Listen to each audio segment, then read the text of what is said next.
Well, Razorback fans, got some pretty crazy news in the basketball side of things. A matchup that we never expected to see. So let's talk about it on today's Locked On Razorbacks podcast. You are Locked On Razorbacks, your daily podcast on the Arkansas Razorbacks, part of the Locked On Podcast Network, your team every day. Welcome into the Locked On Razorbacks podcast. I am your host, John Nabors. I am also the host of Out of Bounds. You can catch you every weekday afternoon from 1 to 4 on 103.7 The Buzz and 103.7thebuzz.com. Hope everybody's having a wonderful Friday. And I know that I got a lot of responses for the other podcast that I did a couple days ago. And so I want to talk about that later. And, I had to take yesterday off just to kind of put some things together and all that. But appreciate everybody and listening in, because there's good stuff that's going on right now, especially some stuff that we're going to have to talk about from the perspective of Razorback baseball or basketball. And I was so excited about this when it happened the other day, but due to the tragic news of Ryan Mallett's passing, it kind of got overshadowed a little bit, but that's okay, because there's always plenty of time during the dog days of summer to talk about it. And so we're going to talk about it today, as Arkansas in basketball for this upcoming season in the SEC will be having their first SEC ACC challenge. It used to be the SEC Big 12 challenge. Before that, it was the SEC Big East challenge. And now it is the ACC. And I remember when they first announced this as being a thing, that I was like, okay, sounds cool. Could be really cool. But I don't know. There's still some questions I have about it. Is it legitimate? Is it going to be like, are they going to screw teams over like Arkansas? Are they actually going to do it the right way? Because let's be honest, the ACC does have a lot of really good basketball teams in it. But as far as matchups, there's only so many that can go so far. But, I was like, okay, well, Arkansas, as we've talked about many times, has been a program that is the second best in the SEC when it comes to ratings, behind Kentucky. And we know that television ratings drive so much of what games and what matchups and who gets what, and the benefits there too. So maybe, just maybe, they'll find a way to make it work. Well, slowly and surely, the names and the teams started coming out as far as who these matchups were going to be. And after a process of elimination started happening, I'm like, is Arkansas going to get Duke? No, I mean, they could. It's possible, but no, they're going to give Duke just to somebody else that's less worthy, and just because they want to throw them a bone or because they want to help out or whatever. There's no way. And then lo and behold, as time went on and as they officially released the schedule, butter my butt and call me a biscuit, Arkansas and Duke are playing each other in the very first SEC ACC challenge. And on top of that, the Duke Blue Devils are coming to Fayetteville, to Bud Walton Arena. All right, okay. I'm still shocked by this. I felt like they were going to find a way to screw Arkansas out of it, but not in this case. Duke at Arkansas, Wednesday, November 29th, as part of the SEC ACC Challenge. Outstanding. This is, without a doubt, the biggest game of the ACC or SEC and ACC Challenge. ACC, SEC, doesn't matter who gets first, but it's without a doubt the biggest game. And what's great about it, too, is that the Arkansas-Duke game will be played on the 30th anniversary of the first regular season game at Bud Walton Arena, when Arkansas beat Murray State 93-67 back on November 29th, 1993. So that's going to be, I'm sure, a pretty cool event and a pretty cool thing. I'm hoping that there's some way that they could have an honor of Nolan and maybe Coach K. Coach K won't come. But I thought it'd be cool to have just all the players there, especially the 94 national championship team, as many players that could come there for that, because they were one of the reasons why in the first season 30 years ago, they were able to win a championship that year, and Bud Walton and Duke and just all the connections there. It makes total sense. So I'm sure there'll be a lot of festivities going on, and it will probably be an extremely difficult ticket to get. Extremely difficult. Eric Musselman said about this statement, or said in a statement, he says, "We're excited as a program to host such a storied program in Duke. And he says it's a great opportunity for our fans to get to see a premier game in November. Our players and coaching staff have an incredible respect for Duke's history and current team. We recognize Duke will be a preseason #1 team in many polls. What a great early test and challenge for the team prior to SEC play. How about that? So the Duke Blue Devils are preseason ranked #1. That's not surprising. It just happens that way all the time when it comes to Duke, right? So this is going to be the biggest game in Bud Walton history in the regular season. For sure, non-conference play. Because the last time that you've had a game of this magnitude, I think, would probably be the Arkansas UNLV game back in the early 90s, but that was in Barnhill, so it wasn't even in Bud Walton Arena. This one's in Bud Walton. I can't think of another game that's been bigger than this one. Like, you've had highly ranked teams coming in, but it's always been like programs that weren't really that great at the time. Like, you're like, who cares? Like when Auburn was #1 when they came in, yeah, they were #1, and it was a big deal to beat the #1 team, but it wasn't because of Auburn. It was because of the #1 team. Same thing when like Florida had that happen. Kentucky would have it too, but you play Kentucky and those teams all the time, so it's not anything unique. It's not anything new. And then when you would have some sort of non-conference game and a home and home against whoever it would be, some sort of challenge, it was a very big deal. Like when you played Syracuse, that was big. Or when you played Michigan, that was big. But those are programs that are solid and fine and all that. But Duke does not just play regular season non-conference games on the road. Like, they do not do that. That's what people have to realize about this game. If Duke plays prestigious teams or other big-time teams outside of the ACC, it is always in some sort of tournament. It's always in some sort of event, like the Maui Invitational or whatever. Or it's just like a one-off game special to start the college basketball season off on a tanker or something like that. They don't do road games in non-conference play. It's just not a thing. So for them to go to Bud Walton Arena is a very rare occurrence. So all of this coming together is just going to make this the biggest game ever in Bud Walton Arena history. Because imagine if Duke is still #1, which I don't see why they wouldn't be, or at least be in the mix. Imagine if they're #1, Duke. And what if Arkansas is like top 10 at that point, which is possible? Man. Started getting chills thinking about it. What a hostile environment that would be. Hostile environment. So it's only going to be the 5th time that these teams have played, and the series is tied at 2. You know, Duke has beaten Arkansas most recently, as we know, in the Elite Eight a couple years ago in San Francisco, but Arkansas for sure had the most notable win because they beat Duke in the national championship game in 1994. So that's wild.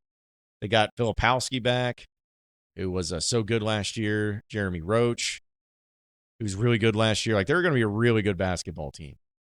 And Arkansas is going to be coming off of their Atlantis trip, which features a lot of great teams too. Like, that's going to be the quick turnaround. So you're dealing with a stretch of about a week of nothing but the highest of quality college basketball teams, or at least very high quality college basketball teams that Arkansas is going to have to be facing off against. And Duke is coming to town. Man, I'm speechless. I don't know what to say and how they ended up getting it right. I can't believe it. They got it right.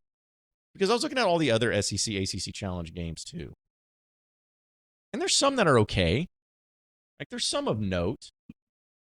Tennessee at North Carolina. I mean, Tennessee, as much as I like to make fun of them, they have been a basketball program that's been pretty consistent under Rick Barnes, as far as regular season at least. I know they haven't gotten past the Sweet 16. But they've been pretty consistent in the regular season. And North Carolina's, they were the preseason #1 last year and took a tumble. So they're going to be looking to bounce back. That'll be interesting. Miami at Kentucky, which kind of looks weird because you wouldn't think Miami and Kentucky would be a good one. But Miami made the Final Four last year. Jim Larinaga is a really good coach, and they've done a lot of good things. So that'll be a big matchup. Maybe Texas A&M at Virginia, because both teams play the most boring style of basketball ever created, but they do have some success with it, especially Virginia, who won a national championship. So it's funny because that's probably a good game competitively speaking, but I might fall asleep during the game watching it because Virginia probably will win by a final score of 43 to 39. And I'll just want to apologize to the basketball gods for them having to witness it. But yeah, you got Syracuse at LSU, which, hey, if that was a mid-2000s game, that would have been awesome. Not so much anymore. Mizzou at Pitt, who cares? Mississippi State at Georgia Tech, meh. Notre Dame at South Carolina, no. NC State at Ole Miss. Ole Miss has got Chris Beard, so I guess maybe that's a little interesting, but not overly. Florida at Wake Forest, Virginia Tech at Auburn, okay, Virginia Tech's been pretty good. And Auburn, of course, has had their moments during the regular season at least. Georgia at Florida State, who cares? Boston College at Vanderbilt, who cares? Clemson and Alabama. Oh, man. Bet you if it was a football national championship game or a football game regular season, it'd probably be more interesting. But, yeah, Alabama, that blue blood program, man. Big-time program in the SEC. Best program in the SEC, right? Yeah. Get Clemson. Have at it. Have at it.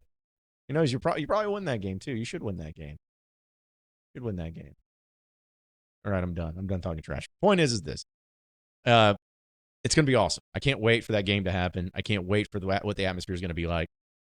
Like, I'm probably going to take the day off the next day on that Thursday because it's a Wednesday, which is a middle of the week thing, but it's at 8:15 at night. So it would have been so much more fun if it was a Saturday, no doubt. But doesn't matter for Razorback fans. They're going to show up. It might break the attendance record. Especially if it's the scenario that is very possible where they're number one and Arkansas is a top 10 team or flirting with the top 10, it might break the attendance record. It might break the sound barrier. And when you got all the people being honored at that and being talked about at that, man, I'm getting goosebumps just thinking about it. I know we got to get through football season, man, but dadgum, the end of November is going to be awesome, especially in basketball. But kudos to everybody involved in getting it right by having Arkansas and Duke play each other. I just cannot wait for that game to transpire. Folks, take your first swing at betting on MLB at FanDuel and get 10 times your first bet amount in bonus bets up to $200. That's right, just $20. You'll land $200 in bonus bets, win or lose. That's $200 you can spend in betting on everything from the money line to the over-under to who you think is going to be the first home run. All on an app that's safe, sound, secure, and super easy to use. Plus, when you win, you get paid instantly. There's no better place to bet on MLB than FanDuel, America's #1 sportsbook. So sign up today and visit FanDuel.com/lockedon and get up to $200 in bonus bets. That's FanDuel.com/lockedon. FanDuel, the official partner of Major League Baseball. You are Locked On Razorbacks, your daily podcast on the Arkansas Razorbacks, part of the Locked On Podcast Network, your team every day. All right, moving on into the next segment of the Locked On Razorbacks podcast. This was kind of an interesting thing that I can't remember if we talked about it when it was first announced, but now that it's been put together as far as more in flux as far as what it is and what's going to be happening, Arkansas and Razorback football are getting a new additions with the Big Red's rooftop bar, which I think is when I heard about it, I thought it was an awesome idea. And now that I've seen some pictures of the renderings of what it's going to look like, I think there's a lot of potential there. So essentially, they've released not only pictures, but graphics of what it's going to look like when it gets all built. And I like the idea behind it. So it's the largest outdoor sports bar in college football. It's going to be located on the north end zone deck, and they're going to be able to watch. Fans are going to be able to watch games. So it's going to feature 3 individual bars positioned under a sprawling canopy that can provide covered space for fans. So if it's raining, you're covered.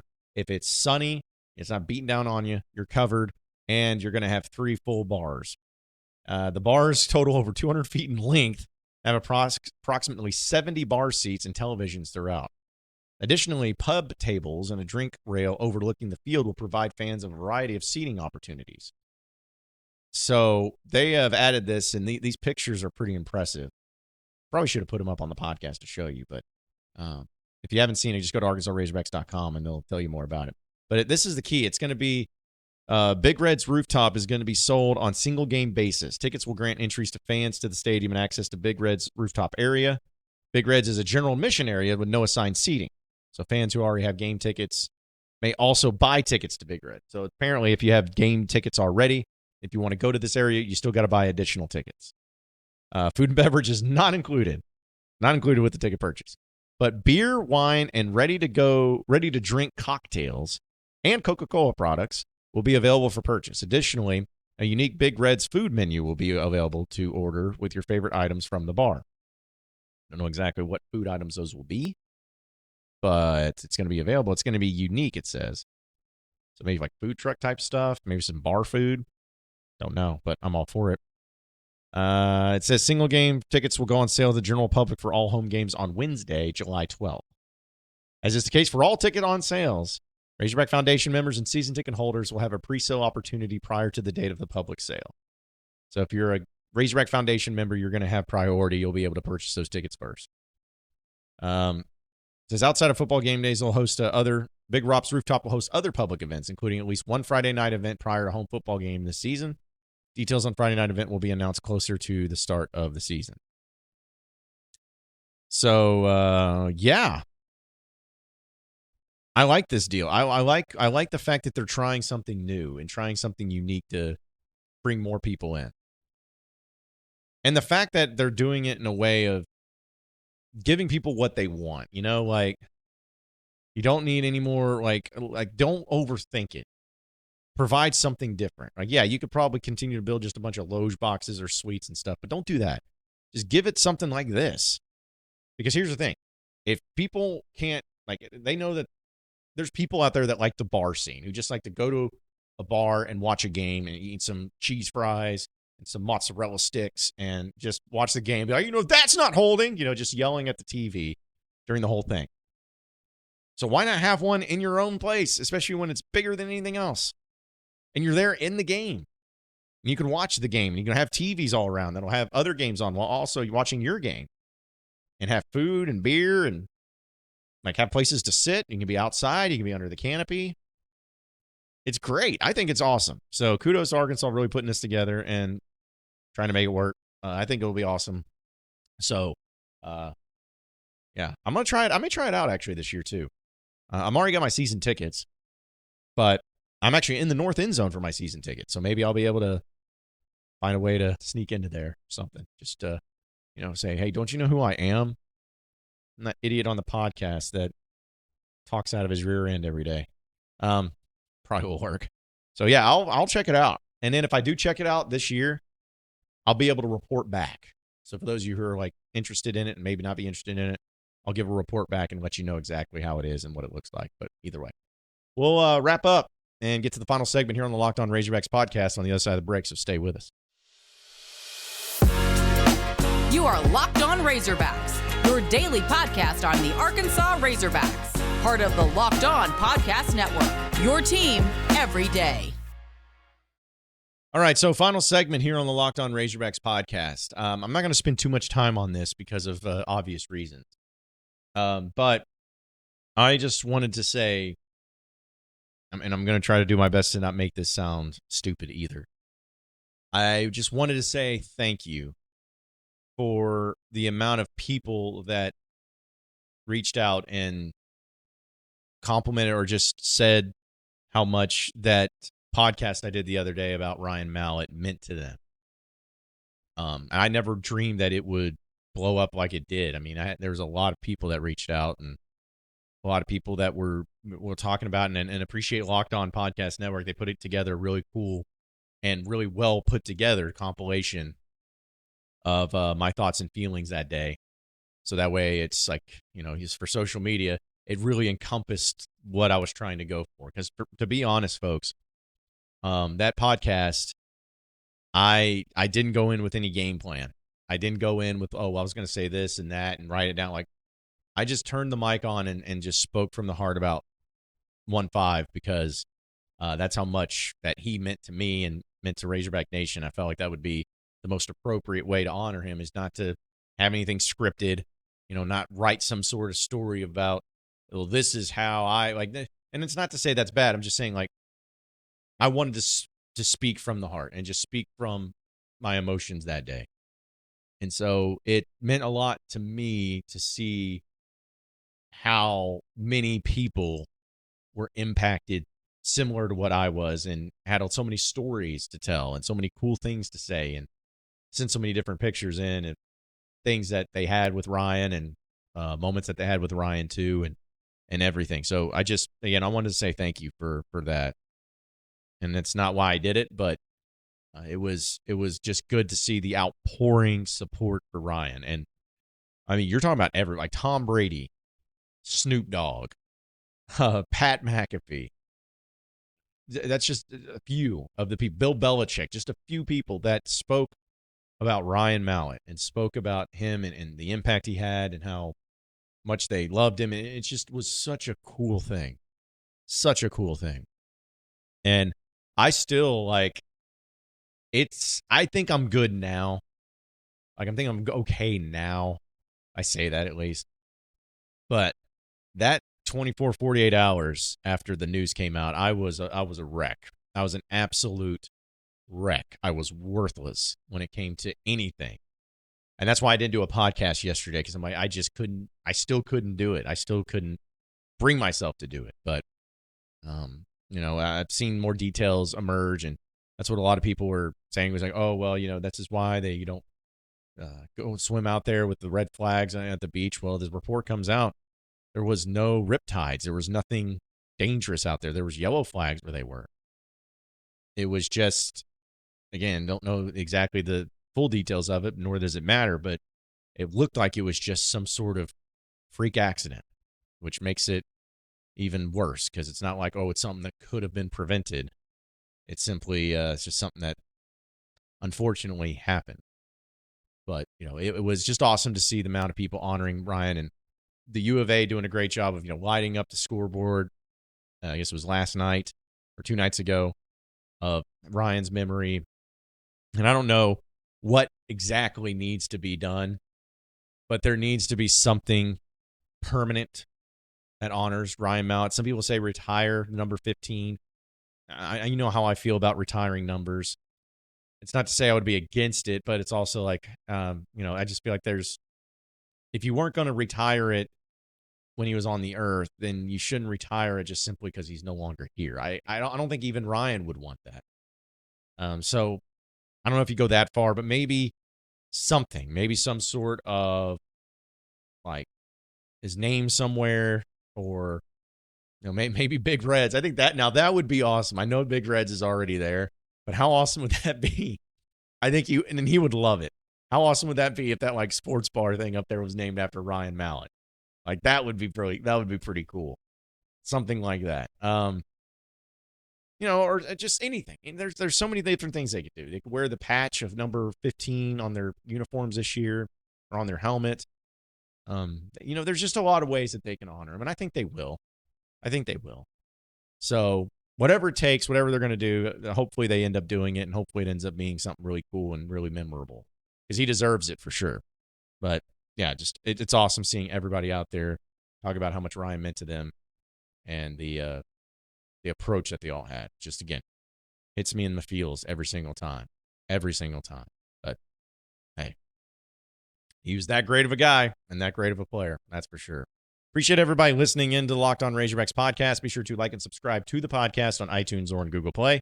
You can also get after me on Twitter at BuzzJohnNabors for any questions, comments, concerns that you may have. We'll keep it going from there. Same podcast time, same podcast channel tomorrow afternoon. Have a great day, everybody. See you then.